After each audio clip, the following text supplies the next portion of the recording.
excited to be here, not only emceeing this, but to speak with all of you, because touching upon the passion points that Jay was talking about, I'm a serial entrepreneur, as he mentioned. This is really sort of my third stint in life. And in this last stint, I think, what Jay and I were talking about is moving forward with passion and purpose. So those are the two P's that I think really are core to what I'm doing these days. And happily, a lot of that has converged in blockchain.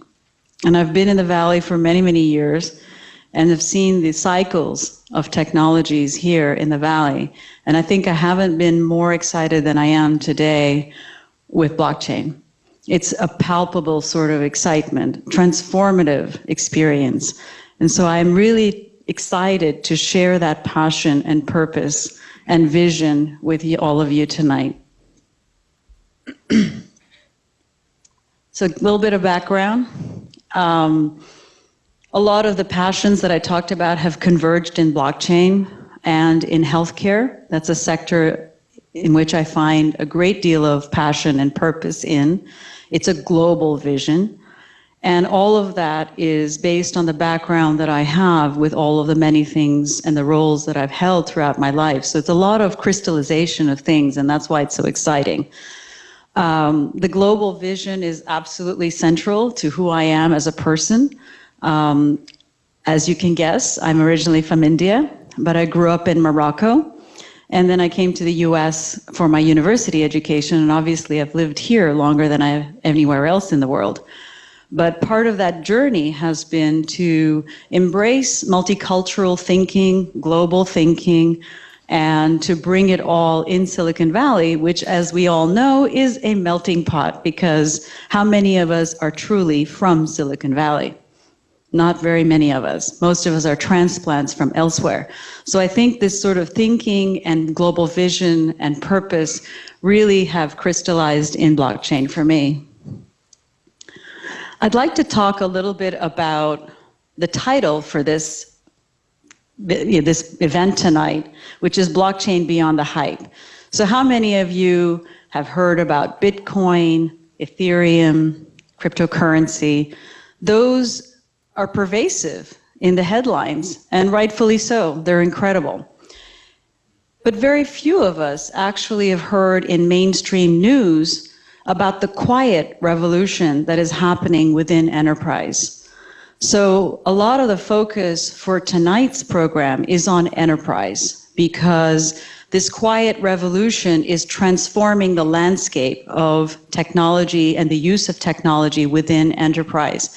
I'll leave the details up to the panels that are coming up next, since we have an amazing lineup of thought leaders who can lend greater insight into this space. But I will say this, that the systems of today in enterprise have taken us only so far. And there seem to be some systemic sorts of challenges within enterprise that are solvable with blockchain. So let's start with what we call the disruptive pillars of blockchain. One thing that blockchain offers is an ultra-secure, immutable ledger. Think of it as the giant database, if you will, except that it is immutable, which means that once you write the transaction and capture that record, it is unchangeable, unalterable. And the other is the ultra-secure aspect, which by itself, blockchain cannot do, but by employing a series of consensus protocols, you can achieve a high degree of security around the records in that ledger. The other is decentralized. So this is very different from what we have today. Most of the large, well-known companies of today, the giants of today, are all centralized systems. And I often think today about the single point of failure that these centralized systems have. Who hasn't woken up to headlines of another provider or company or organization in which millions and millions of records have been stolen, have been held ransom in healthcare, which is what I see a lot of. So all of these points of failure mean that we need to rethink the way we're approaching data within our lives and within enterprise, certainly. Gamified. If any of you have either played a video game, or maybe your children have played video games, you understand the mechanics of video games, which is incentivizing behavior. What is so great about blockchain is that it's able to incentivize behavior with sometimes the unlikeliest of partners. So within enterprise, we'll delve into this a little bit deeper. We see the opportunity for sometimes the unlikeliest of partners, i.e. competitors, to be able to play on the same chain or on the same field or on the same platform and able to share of their data. And I think many in enterprise will say that sounds like something really dangerous. But you're able to take that shareability, you're able to take that incentivization of behaviors in a completely new way. So this sense of incentivization is really critical towards the success of blockchain. The other thing that we talk about is open source. Those of you who might have come from open source and are using open source understand the value of community. So it's not just the community of developers, it's the community of partners, it's the community of customers, it's the overall community of blockchain, which is really powerful. And it's very different from the centralized systems that we find so prevalent today. The last element is identity. And a lot of people don't realize this. How many of you think, how often do I identify myself in any given day? Many times. The minute you open up your phone, what are you doing? If you have an iPhone, you might be thumbprinting it.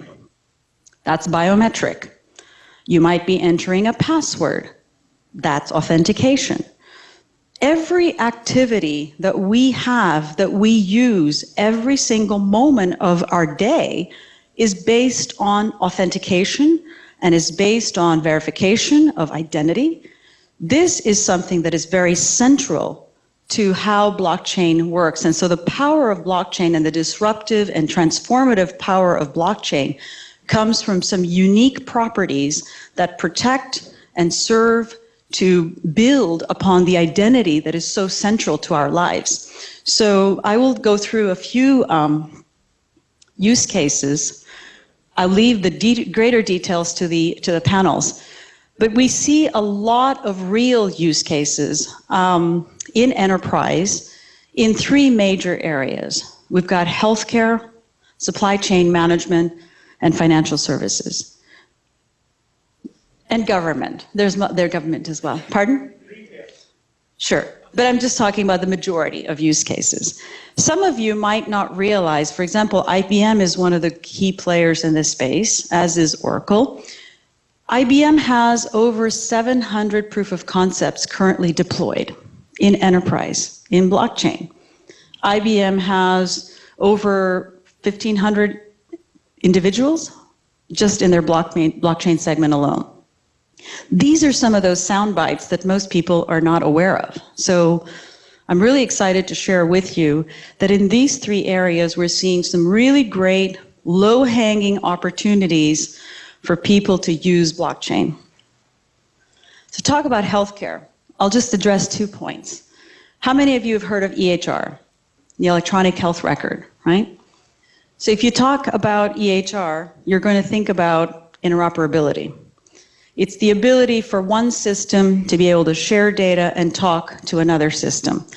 The vision of EHR was always about providing better patient outcomes by sharing data about the patient. What doesn't work so well is the interoperability part, because for lack of a better word, it's been a dismal failure. These supposedly interoperable systems were trying to follow data standards such as HL7 and FHIR have really failed dismally to prove out the promise of EHR. So when we think about what it means to have a true interoperable environment, I look to blockchain because blockchain has a transformative power of being able to liberate that data.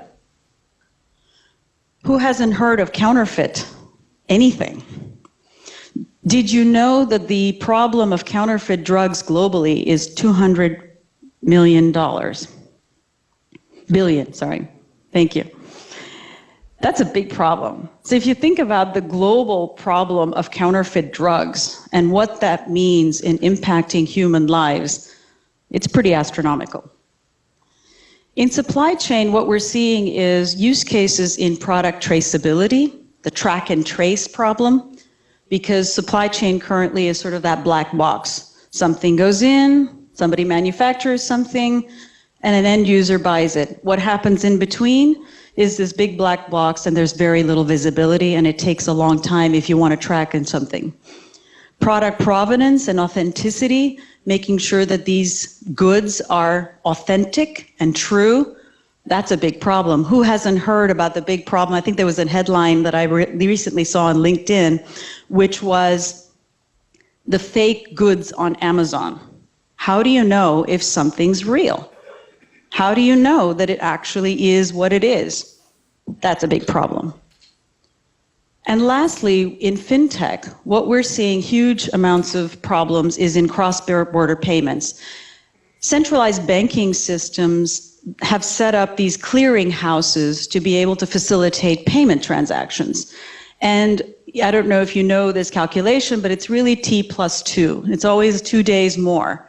Now, when you're talking about cross-border international transactions, that can take a long time. So what you're seeing is issues with making payments, authenticating these sources and destinations along the way to expedite that. And then we're talking about supply chain financing, and that's a huge issue in and of itself, which is, small vendors that need to be able to be paid on time, causing huge issues as far as cash flows and such. And often, these small supply chain vendors can't make those payments, can't qualify for financing, really are in a rock and a hard place, and so can't produce and move products along that supply chain. So this is a big problem globally. Lastly, I'll just close that some of these challenges in blockchain surround these 4 things. And so my fund, which I'm raising with my co-founder, is going to be focused on enterprise projects and foundational protocols such as scalability, governance, interoperability, and identity. Thank you. And I'm really looking forward to the conversation tonight.